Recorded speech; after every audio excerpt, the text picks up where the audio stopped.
Seguimos en Conexión B, análisis, entrevista. Es hora de ir a nuestro campo innovador con el ingeniero Francisco Javier Ugalde Acosta, investigador del INIPAP del campo experimental Cotaxtla. Paco, adelante, buenas tardes. Buenas tardes, Jorge, y a quienes nos escuchan y ven, Conexión B por radio e internet desde Veracruz.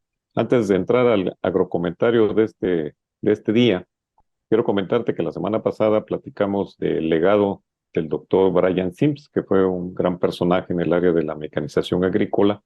Y bueno, pues falleció y bueno, hicimos un pequeño homenaje póstumo, a pesar de que nos venimos enterando ya muchos meses después de su fallecimiento, pero bueno, fue importante hacer este programa, ya que fue escuchado en el Reino Unido, en varias partes de Latinoamérica, e inclusive en algunos países de África, según los reportes que nos hizo llegar su familia, que ellos a su vez compartieron este promocional sobre la vida y obra del ingeniero Brian Sims.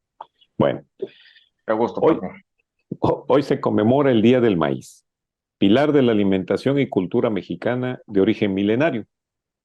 Esta historia se ha formado con el paso de los años y bueno, tenemos que partir de que el ancestro del maíz es el teocintle, llamado el grano de los dioses y muy vinculado a muchas leyendas como la del quinto sol de Quetzalcóatl. Pero muchos se han de preguntar, bueno, ¿qué es el teocintle?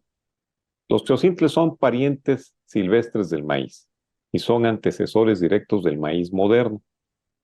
Un teocintle es una planta herbácea como un pasto.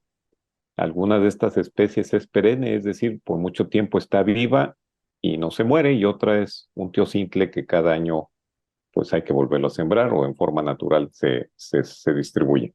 Llegan a alcanzar alturas superiores a los 3 metros y producen unas mazorquitas de escasos 10 centímetros de largo con pocas hileras de grano, que inclusive no se pueden morder como sucede con el grano actual. El teocintle es un fósil botánico viviente. Los arqueólogos relacionan la domesticación del maíz con el asentamiento de los habitantes y de sus culturas posteriores. Los restos del maíz más antiguos encontrados datan desde los 5 a 9.000 años y fueron encontrados en sitios que han trascendido en investigaciones internacionales en la arqueología etnobotánica, como son en Coscatlán y Tehuacán, Puebla, en Oaxaca, en las cuevas de Gila Naquitz, cerca de Mitla, Oaxaca, y en la cueva de Jiguatostla, en la región de la cuenca del río Balsa, cerca de Iguala, Guerrero.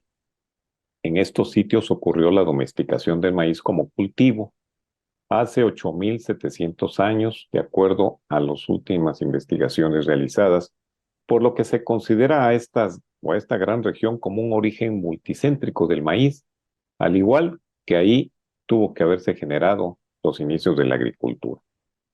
En América Latina se han descrito cerca de 220 razas de maíz, de las cuales el 29% se han identificado como maíces nativos en México.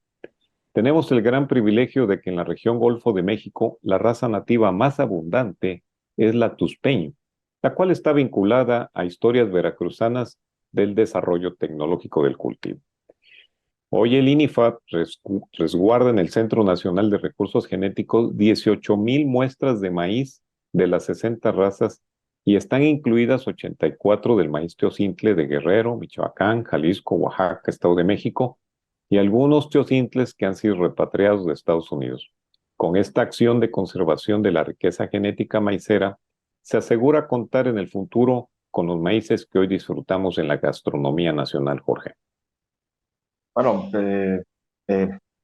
Paco, pensar a México sin relación al maíz es, pues prácticamente no existiría nuestro país en ese sentido, ¿no? Hay una relación simbiótica, básicamente, con México como nación, con el maíz y bueno, como cuna del maíz, como ya lo indicaste, y también lo tenemos ahí registrado, nosotros vamos cada año para allá, para la zona de Tehuacán, pues es precisamente allá, Tehuacán, Puebla, y de hecho tienen ahí mismo en la entrada de la ciudad de una estatua simbolizando precisamente la cuna del maíz en esta región. Y cabe nada más mencionar, Paco, que hacen unas tortillas a mano que venden Mm. en el mercado y te las puedes comprar para atrás, pero deliciosas, deliciosas y delgaditas. Son unos artesanos, unas artesanas más que nada, porque la gran mayoría son mujeres las que realizan estas tortillas. Una delicia, Paco. Así es, hay muchas, pues mucha cultura relacionada, cultura gastronómica, cultura arqueológica y muchas cosas más que necesitaríamos mucho tiempo para platicar de todo lo que significa el maíz. Y bueno, la historia del maíz mejorado tropical no hubiera sido posible sin la intervención de un veracruzano por adopción, que contribuyó al gran salto agrocientífico que fue de gran impacto mundial en la producción de alimentos y todavía continúa, y creo que la sociedad debe saber esto. Corría el año de 1947 en la finca Sayula de Tolome, municipio de Paso de Ovejas, muy cerca, a 30 minutos de aquí del puerto de Veracruz, cuando personal investigador de la Oficina de Estudios Especiales, lo que hoy es el INIFAP, realizó la evaluación de las primeras líneas avanzadas de maíz aquí en el sureste tropical mexicano. Esto fue resultado de la primera colecta de maíces nativos del maíz en 1943 bajo el convenio bilateral México y la Fundación Rockefeller de Estados Unidos. Aquí en Tolome, Veracruz, se evaluaron las 4 principales líneas genéticas de maíz, que fue la base del mejoramiento genético. Se llamaban San Luis Potosí 20, Coahuila 8, Sonora 9 y Veracruz 39, que dieron origen a la formación de los primeros híbridos tropicales de maíz, el H501, el 502 y el famoso 503, que fueron los más sembrados en México, Centroamérica y África Central. El personaje clave en esta fase que apoyó la realización de esta evaluación aquí en Veracruz fue el señor Pedro Franco Mayoral, de quien hoy sabemos que era el administrador de la referida finca Sayula y que se convirtió con el tiempo en un gran gestor y promotor de obras de alto sentido social en Veracruz. Su intervención al apoyar 2 ciclos de siembra en maíz en la línea de tiempo coloca a don Pedro Franco Mayoral en la historia de la investigación agrícola de trascendencia mundial. Al siguiente año, en 1948, se produjeron 1,400 toneladas de semillas de variedades e híbridos con el nombre de maíz Rocamex. Estos maíces mejorados provenían del trabajo efectuado en la finca Sayula tan solo un año antes. Fue tan grande el impacto que se sembraron 108,000 hectáreas con estas semillas de maíz mejorado, evitando la importación a México por primera vez de grano de maíz desde 1910 y todavía alcanzó para exportar una parte de semilla a países de Centroamérica.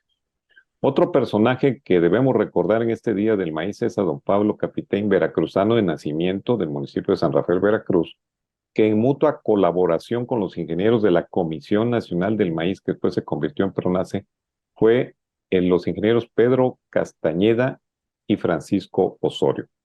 A principios de los 50, logran un avance importantísimo en el mejoramiento genético del maíz tropical al crear la variedad B520C, que al día de hoy sigue siendo puntual en la productividad.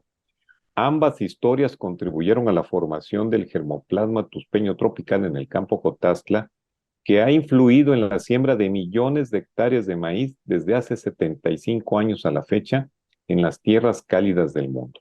Y todo esto comenzó hace 80 años, primero con la visión del presidente Manuel Ávila Camacho en el acuerdo bilateral que hizo con la Fundación Rockefeller, siguió con los presidentes veracruzanos Miguel Alemán Valdés en 1947 y Adolfo Ruiz Cortines en 1952, y siguió con Adolfo López Mateos en 1960.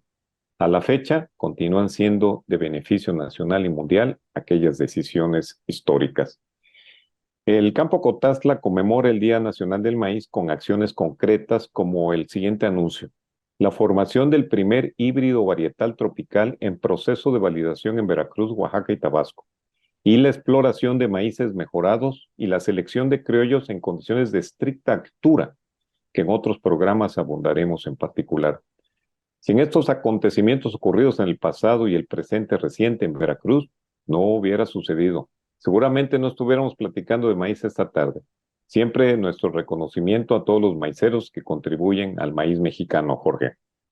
Definitivamente, Paco, una felicitación a todos los productores, a ustedes que son los científicos, los que llevan a cabo esta gran labor de la mejora en la producción de los distintos sectores agropecuarios a nivel nacional. Es un orgullo, Paco, y sobre todo qué orgullo que veracruzanos hayan tenido esta preponderancia en el desarrollo del maíz a nivel internacional, porque no fue únicamente en México, y sobre todo que son grandes familias, amigos de nosotros, ambas familias, los Capitán y los Franco, realmente un gran orgullo deben de sentir por pues por sus antepasados, vamos a decirlo tal cual, porque bueno, pues ya para estas fechas ya tienen tres generaciones de descendencia, ya tienen bisnietos, muchos de ellos.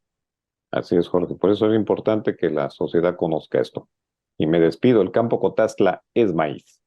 Buenas Eh, agrotardes.